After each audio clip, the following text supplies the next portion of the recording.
Sono Renzo Ruggeri e vi racconto la mia musica. Carissimi, bentornati sul mio podcast. Oggi vi parlerò del nuovo album CD e digitale Lives della Renzo Ruggeri Orchestra.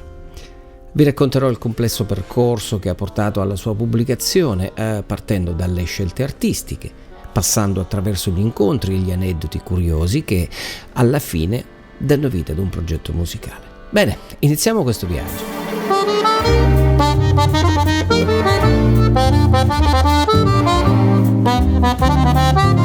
Nonostante sia uscito in questo novembre 2023, il progetto proviene casualmente dall'incontro con il maestro di Strasburgo Frédéric Schlick.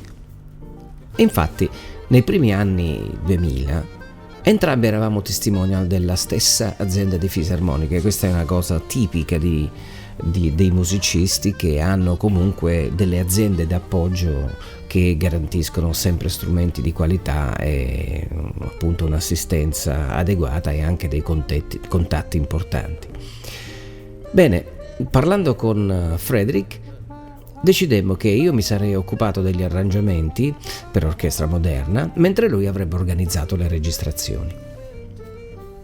Decidemmo anche la scaletta, che avrebbe incluso composizioni del maestro, composizioni mie, ma anche avremmo scritto qualcosa insieme.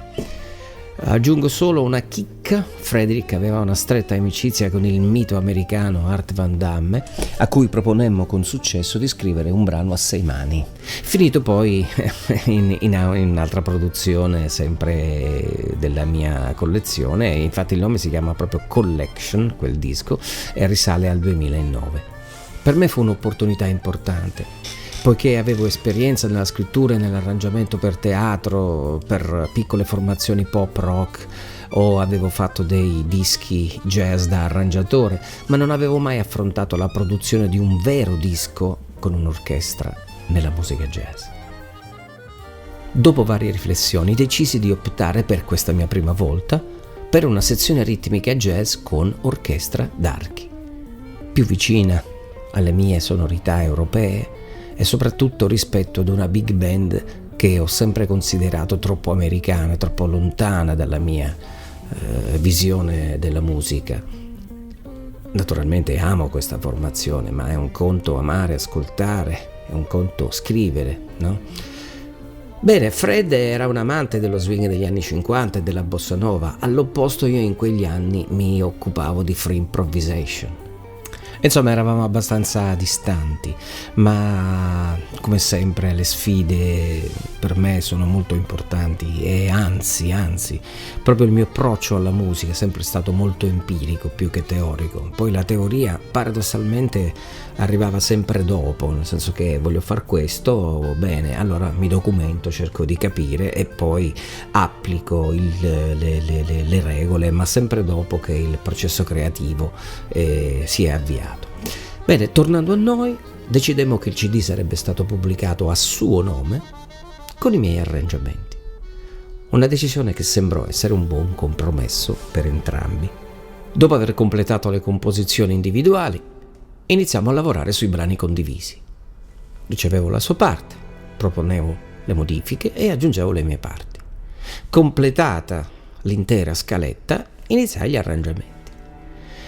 Devo dire che con lui ho lavorato molto bene, perché innanzitutto mi concedeva piena libertà e appagava anche il mio ego, nel senso che mi faceva complimenti e nello stesso tempo mi incoraggiava ad essere libero, ecco. Finito il materiale, abbiamo registrato. Il tutto è stato incluso nell'album Three Brothers del 2004, appunto di Frédéric Schlick, pubblicato dalla casa discografica francese So Forest Records. Aggiungo che conservo un meraviglioso ricordo di questo maestro, che purtroppo non è più tra noi. Era un musicista non giovanissimo, ma era straordinariamente appassionato, molto raffinato e dotato di una grande musicalità, che ha lasciato un'impronta significativa su di me. Tuttavia, all'epoca non esistevano i circuiti digitali e una volta esaurite le copie fisiche, il CD è praticamente finito nel dimenticatoio. Durante la pandemia, mentre rivedevo i miei archivi, sono emerse registrazioni e versione alternativa del progetto di cui vi ho parlato sinora. Ho compreso che avrei potuto onorare questo straordinario artista riprendendo le composizioni che avevamo creato insieme. Ho deciso di realizzare quindi un EP che comprendesse 3 composizioni condivise, il famoso standard Cherokee presente nell'album originale e una mia nuova composizione. Ed è così che è nato Lives, l'EP di cui vi parlerò oggi. Allora, come prima cosa vi leggerò le note di copertina che, guarda caso, sono quelle cose che ormai sono scomparse, perché effettivamente con l'arrivo della musica digitale e con la scomparsa quasi completa dei lettori CD, ad esempio nelle macchine oggi non vengono più forniti, un artista comunque non soddisfa più la sua esigenza di raccontare anche a parole le cose che fa, ed è anche questo un po' la ragione per cui è nato questo podcast. Ma veniamo alle note di copertina, eccole.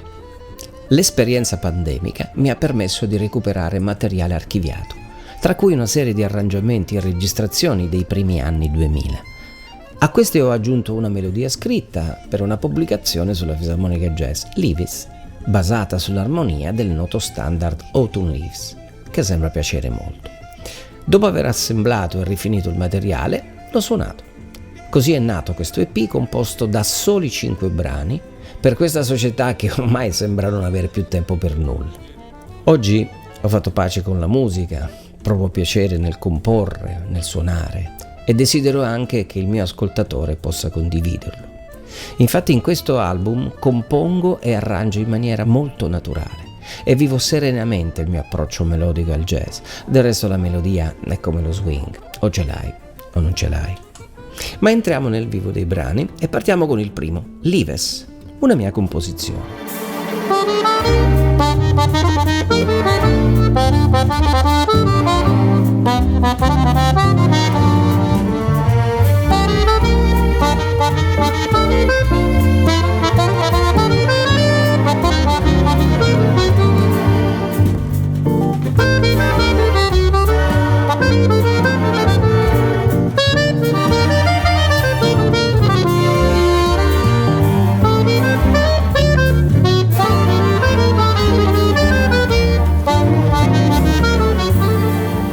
Questo brano d'apertura ha una storia originale.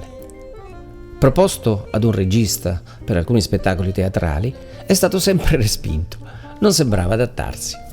Tuttavia, mentre riscrivevo il mio metodo per fisarmonica jazz, ho avvertito la necessità di inserire un esercizio sull'armonia del celebre Autumn Leaves, da cui deriva appunto sia l'armonia e anche il titolo. Ma mi sono ricordato dell'incipit di quella sfortunata composizione che mi sembrava perfetta per questo scopo. È bastato adattare il tutto e scrivere la seconda parte che non era ancora stata scritta. Tanto era un esercizio e non dovevo pensare troppo. Ma durante le registrazioni delle basi musicali per questi esercizi, la melodia ha mostrato tutto il suo potenziale, ricevendo apprezzamenti da ogni parte. E soprattutto i miei, assolutamente inaspettati, nel senso che comunque l'avevo un po' messa da parte anche mentalmente, non so come dire. A questo punto ho deciso che ne avrei fatto qualcosa in più, ed ecco che è tornata in ballo e ha addirittura dato il titolo all'EP. Mancava però una sezione d'archi, infatti tutti gli altri brani avevano la sezione d'archi.